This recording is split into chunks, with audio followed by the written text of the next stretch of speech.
ጠራችሁ አምላክ ይያችኋለሁ እንዳታሳልፉት። ሙስሊሞች በአላህ ክርስቲያኖች በእግዚአብሔር ብያችኋለሁ እንዳታሳልፉት። በምስሉ ላይ የምትመለከቱት ሰውዬ በመኪና አደጋ እንግዲህ ፓራላይዝ ሆኗል። መናገር መንቀሳቀስ አይችልም። እንግዲህ 5 ልጆች አሉት እና ሚስቲቱ ናት ይዘው ያለች። እንግዲህ ከሚስቲቱ አንደበት እንስማ። አሁን እንደምታዩትኝ የ5 ልጆች አባት ነው። የባጃጅ አደጋ ነው የደረሰበትኝ እና ግን አሁን ሰው ከጎኔ የለም፣ የሚያሳክመውም የለም።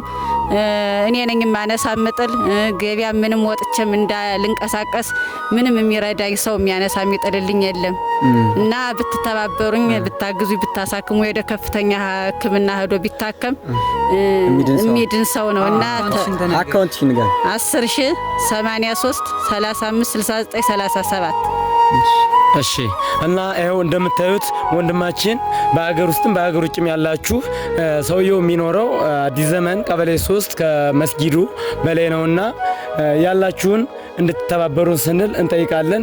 የሕክምና ሰዎች ባለሙያዎችን በጠየቅነው መሰረት ከ500 ሺህ ብር በላይ ነውና ሁላችሁም ከጎናችን እንድትሆኑ በእግዚአብሔር ስም እንጠይቃለን። ያው እነሱ እንደተናገሩት ነው የሚገኘው ደቡብ ጎንደር አዲስ ዘመን ሃና ከምትባል ከተማ ነው። 03 ቀበሌ ነው የሚገኘው። በቃ ለሰውየው እንረስለት፣ የተቻለንን ያክል እናሳክመው። አብቹ ያንተስ ምን ትላለህ? አባቴ እንዲድንልኝ ይፈልጋል።